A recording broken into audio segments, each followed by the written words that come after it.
എന്നോട് ജയറാമേട്ടൻ ഒരിക്കൽ പറഞ്ഞു, ഞാൻ ഈ ദശരഥത്തിലോട്ടൊന്ന് വരാൻ വേണ്ടിയിട്ടാണ് ഇത് പറയുന്നത്. ജയറാമേട്ടൻ ഒരിക്കൽ പറഞ്ഞു, ഫ്രണ്ട്സും വീണ്ടും ചില വീട്ടുകാര്യങ്ങളും ഒരേ സമയത്താണ് ഷൂട്ടിംഗ്. ഇതിൻ്റെ ചില വർക്കുകളൊക്കെ നടക്കുന്ന സമയത്ത് ഈ ഡയറക്ടർ സിദ്ദിഖ് ലാൽ ആ കൂട്ടത്തിൽ ആരോ ഈ വീണ്ടും ചില വീട്ടുകാര്യങ്ങളുടെ ഡബ്ബിങ് ഇറക്കുമ്പോൾ അവിടെ കാണാൻ വന്നു. അപ്പം അപ്പനാണപ്പ നടൻ എന്ന് പറയുന്നതാണ് അതിൻ്റെ ലാസ്റ്റ് ഡയലോഗ്. തിലകേട്ടനും ജയറാമേട്ടനും കൂടെ ഞാൻ എന്ത് നടൻ, അപ്പനാണപ്പ നടന്നു ഇവർ തമ്മിൽ കെട്ടിപ്പിടിക്കുമ്പം ആ പടം തീരും. അത് കഴിഞ്ഞപ്പോൾ ഇവർ പുറത്തിരുന്നിട്ട് ഇങ്ങനെ സംസാരിച്ചു, കണ്ടത് ക്ലൈമാക്സ് ആണോ എന്ന് ചോദിച്ചു. ആ സിനിമ തീരുന്നത് അപ്പനാണപ്പ നടന്ന് കെട്ടിപ്പിടിക്കുന്ന ഒരു സീനിലാണ്.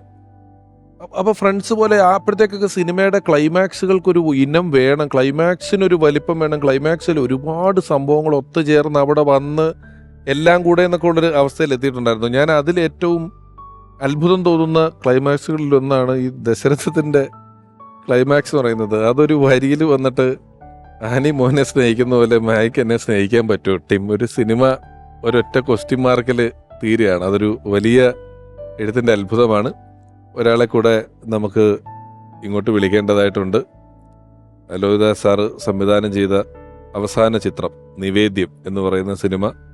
അവസാന ചിത്രത്തിലും അദ്ദേഹം മലയാള സിനിമയ്ക്ക് നല്ല പാട്ട് സമ്മാനിച്ചു, അഭിനേതാക്കളെ സമ്മാനിച്ചു, പുതിയൊരു നായകനെ സമ്മാനിച്ചു, പുതിയൊരു നായികയെ സമ്മാനിച്ചു. നിവേദ്യം എന്ന ലോഹിതദാസ് ചിത്രത്തിലൂടെ നമുക്ക് സുപരിചിതരായ താരം ഹൃദയപൂർവ്വം സ്വാഗതം ചെയ്യുന്നു, പ്രിയപ്പെട്ട വിനു മോഹൻ.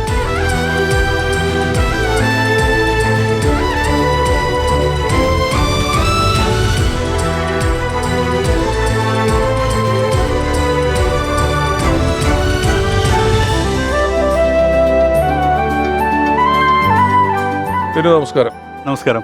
സാമാന്യം സിനിമാ കുടുംബത്തിൽ നിന്ന് തന്നെയാണ് വന്നതെങ്കിലും ഈ ഫസ്റ്റ് സിനിമയിലേക്ക് എത്തിയപ്പം ലോഹിതദാസ് സാറിൻ്റെ ഹീറോ ആയിട്ടാണ് വരാൻ പറ്റിയത്. ഞാനിങ്ങനെ നിഷാന്ത് ദുബായിയോടൊക്കെ പറയുമായിരുന്നു, അതൊരു ഭാഗ്യമാണ്. ഫിക്സഡ് ഡെപ്പോസിറ്റ് എന്നുള്ള വാക്കാണ് ഞാൻ പറഞ്ഞത്. അതിങ്ങനെ ചില സന്ദർഭങ്ങളിൽ നമ്മുടെ ഒരു ആഗ്രഹവും ആവശ്യവും അല്ലെങ്കിൽ എപ്പോഴും അതിൻ്റെ ഒരു പരിഗണനകളൊക്കെ നമുക്ക് കിട്ടിക്കൊണ്ടിരിക്കും.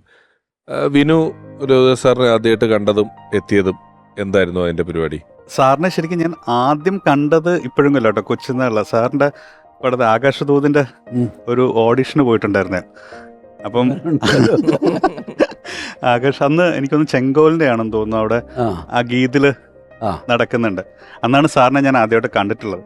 അന്ന് എനിക്കിപ്പോഴും ഓർമ്മ, ഞാൻ അവിടെ ചെന്നിട്ട് എന്നോട് കരയോന്ന് ചോദിച്ചു. ഞാൻ പറഞ്ഞു അങ്ങനെയൊന്നും ഞാൻ കരയത്തൊന്നുമില്ല എന്നൊക്കെ പറഞ്ഞിട്ട് അതായിരുന്നു എൻ്റെ ഒരു ഫസ്റ്റ് സാറിനെ കണ്ടിട്ടുള്ളത് അവിടെയാണ്. അന്ന് ലാലേട്ടനെ ഞാൻ അവിടെ വെച്ചിട്ടാണ് കണ്ടിട്ടുള്ളത്. ആ ഒരു സമയത്ത് അവരുടെ ഡിസ്കഷനൊക്കെ നടക്കുന്നത്. പിന്നെ ഇപ്പം മാത്രമേ ഇത് പറയാൻ പറ്റുള്ളൂ, അതുകൊണ്ടൊന്ന് പറഞ്ഞു നോക്കട്ടെ. പിന്നീട് കുറെ നാൾ കഴിഞ്ഞ് ആകാശദൂത് കണ്ട് വിനു മോഹൻ ഒരുപാട് കരഞ്ഞു എന്നാണ് കേൾക്കുന്നത്. അന്ന് കരയില്ലെന്ന് പറഞ്ഞ ഇദ്ദേഹം ശരിക്കും എന്റെ കൊച്ചിലത്തെ ഫോട്ടോ കണ്ടാല് ആ ക്യാരക്ടർ അതാ ചെയ്തിരുന്ന ആളുടെ എന്റെയും ഫേസ് ഭയങ്കര സിമിലർ ആണ്. അത് കുറെ പേര് എന്നോട് ചോദിച്ചിട്ടുണ്ട്. മനസ്സിലൊരു മുഖം ഉണ്ടല്ലോ. അതെ, ഞാൻ സ്കൂളിൽ നിന്ന് പിന്നെ പറഞ്ഞിട്ടൊക്കെയാണല്ലോ പോകുന്നത്. ഞാൻ അപ്പം എല്ലാവരും പറയുന്നത് എന്താ നീ പോയിട്ടോ, നിനക്ക് പിന്നെ എന്താ പ്രശ്നം എന്നൊക്കെ ചോദിക്കുന്ന ഒരു ചോദ്യങ്ങൾ. ഒന്നാമത് ഈ അപ്പൂപ്പൻ്റെ ഒക്കെ ആണെങ്കിലും അല്ലെങ്കിൽ ഈ ഒരു ഫാമിലിയുടെ ഇതിൽ വരുമ്പോൾ ഇപ്പം അമ്മയോ അല്ല അമ്മാവനായാലും ഇവരുടെയൊക്കെ ഒരു ഇത് കിടക്കുമ്പോൾ എല്ലാവർക്കും ഇത് നിസ്സാരം എന്നൊരു തോന്നലുണ്ട്. പക്ഷെ അതെനിക്ക് ഏറ്റവും പേടിയുള്ളൊരു കാര്യമായിരുന്നു അഭിനയിക്കുന്ന സമയത്ത്. ചക്രമുത്തിൻ്റെ ഒരു പൂജയുടെ സമയത്താണ് സാറിനെ ഞാൻ പിന്നെ വർഷങ്ങൾക്ക് ശേഷം കാണുന്നതും. അതിനുശേഷം എനിക്ക് തോന്നുന്നു വേറെ സാറിൻ്റെ ചെമ്പട്ടെന്ന് പറഞ്ഞൊരു പ്രൊജക്റ്റ് ഉണ്ടായിരുന്നു. അതിൻ്റെ ഒരു തുടക്ക സമയത്താണ് ആദ്യമായിട്ട് ഞാൻ ഫോട്ടോ അയച്ചു കൊടുക്കുന്നത്. സെവനാർസ് മോഹൻ ചേട്ടനാണ് എന്നോട് ഇങ്ങനെ ഒരു ഫോട്ടോ നീ അയച്ചു കൊടുക്കുക എന്നൊക്കെ പറഞ്ഞിട്ട് അച്ഛനോട് ഇങ്ങനെ പറയും. അങ്ങനെ പോയി സാറിനടുത്ത് കൊടുക്കുകയൊക്കെ ചെയ്യുന്നത്. പിന്നാണ് ഈ നിവേദ്യം എന്ന് പറഞ്ഞ സിനിമ വരുന്നത്.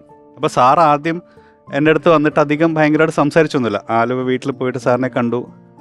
സാർ എന്നിട്ട് അവിടുന്ന് കുഴപ്പമില്ല നമുക്ക് ഞാൻ അറിയിക്കാം എന്നൊക്കെ പറഞ്ഞ് അവിടുന്ന് പോന്നു. അത് കഴിഞ്ഞിട്ടാണ് ഈ നിവേദ്യത്തിൻ്റെ ഇതിൽ നിൽക്കുമ്പം ഒരു ദിവസം ഇങ്ങനെ ചെറുതുരുത്തിയിലേക്ക് വരുമോയെന്ന് ചോദിച്ചു.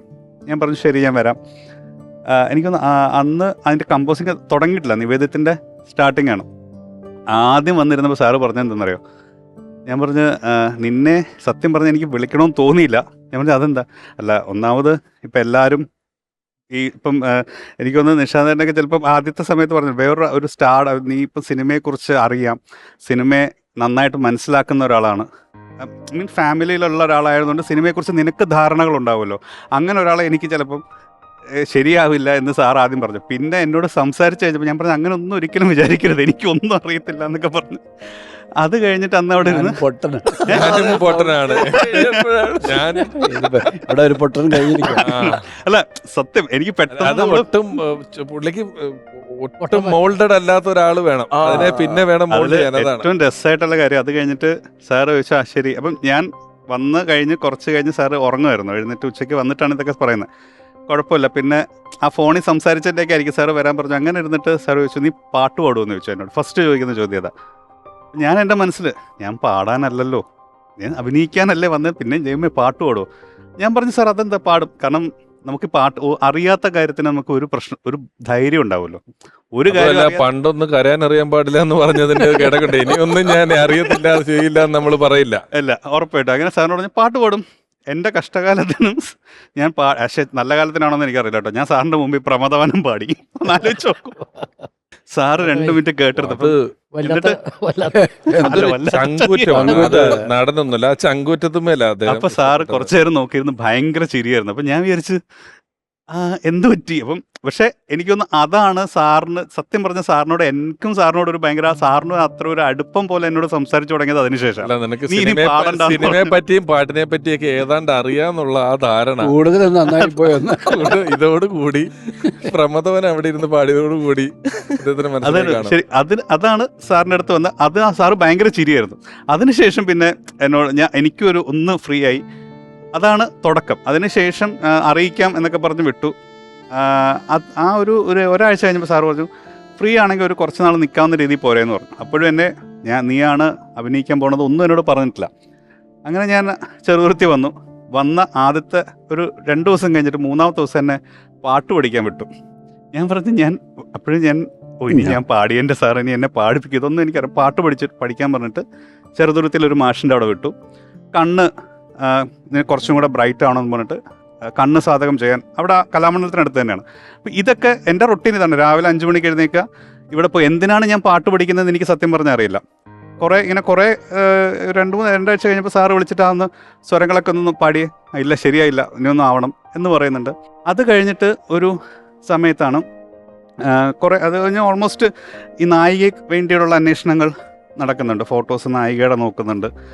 ആ സമയത്ത് എൻ്റെ മനസ്സിലൊരു കോൺഫിഡൻറ്റ്, അപ്പം ഞാനായിരിക്കും ഇനിയിപ്പം നായകൻ്റെ തിരക്കൊന്നുമില്ലല്ലോ, നായികയാണല്ലോ അന്വേഷിക്കുന്നത്. അപ്പം ഞാൻ സാറിനോട് ചോദിച്ചു സാർ ഞാൻ തന്നെ ആയിരിക്കുമല്ലോ അല്ലേ ചെയ്യുന്നതെന്ന് ചോദിച്ചു. അപ്പോൾ സാറ് പറഞ്ഞു നായക വരെ ആയിട്ടുണ്ട്, ഇന്നാകുമ്പോൾ ഞാൻ പറയാൻ അങ്ങനെ പറഞ്ഞു. അത് ഒരു സൈഡിൽ. അത് കഴിഞ്ഞിട്ടാണ് ശരിക്കും എന്നോട് ഈ സബ്ജക്റ്റ് എനിക്ക് സത്യം പറഞ്ഞാൽ ഞാൻ എപ്പോഴും സാറിനെ എപ്പോഴും ഒരു ഗുരുകുല വിദ്യാഭ്യാസം എന്നൊക്കെ നമ്മൾ പറയില്ലേ, ആ ഒരു പാറ്റേൺ ഓഫ് ഒരു ടീച്ചിങ് സ്റ്റൈൽ എനിക്ക് ഫീൽ ചെയ്തിട്ടുണ്ട്. കാരണം നമ്മളറിയാതെ നമ്മളിലേക്ക് ആ ക്യാരക്ടറിൻ്റെ ഒരു ഇമ്പാക്റ്റ് ഉണ്ടാക്കാറുണ്ട്. എൻ്റെ ഒരു എക്സ്പീരിയൻസിൽ നിന്ന് എനിക്ക് ഫീൽ ചെയ്തതാണ്. കാരണം നിവേദ്യത്തിൻ്റെ കഥയല്ല എന്നോട് പറഞ്ഞിട്ടുള്ളത്, ആ സിനിമയുടെ കഥ എന്നോട് പറഞ്ഞിട്ടേ ഇല്ല. എന്നോട് മോഹനകൃഷ്ണൻ ജനിച്ച സമയം മുതൽ ആ സിനിമ തുടങ്ങുന്ന ആശാരിപ്പണി ചെയ്യുന്ന അവിടം വരെയുള്ള ഒരു വലിയ സ്റ്റോറി എന്നോട് പറയണം. അപ്പം ഞാൻ വിചാരിക്കുന്ന കുട്ടിക്കാലമൊക്കെ ഉണ്ട്, ഇതൊക്കെയാണ് എൻ്റെ മനസ്സിൽ പോകുന്നത്. പിറ്റേ ദിവസം സാർ പറഞ്ഞ് അവിടം തൊട്ടാണ് നമ്മുടെ സിനിമ, ഇത് നീ മനസ്സിലാലോക്ക്. ഇങ്ങനെ ഒരു സാഹചര്യത്തിൽ ജീവിക്കുന്ന ഒരാൾ എങ്ങനെയായിരിക്കും സമൂഹത്തിൽ ജീവിക്കുക, അവൻ്റെ മനസ്സിൻ്റെ അവസ്ഥ എന്തായിരിക്കും, അല്ലെങ്കിൽ അവൻ ഒരാളെ കാണുമ്പോൾ അവരോട് പ്രതികരിക്കുന്ന രീതി എന്തായിരിക്കും. ഈ തരത്തിലൊരു ചിന്ത നമ്മളിലേക്ക് അറിയാതെ ഇട്ട് തന്നിട്ട് നമ്മൾ അറിയാതെ ക്യാരക്ടറിലേക്ക് പോകും.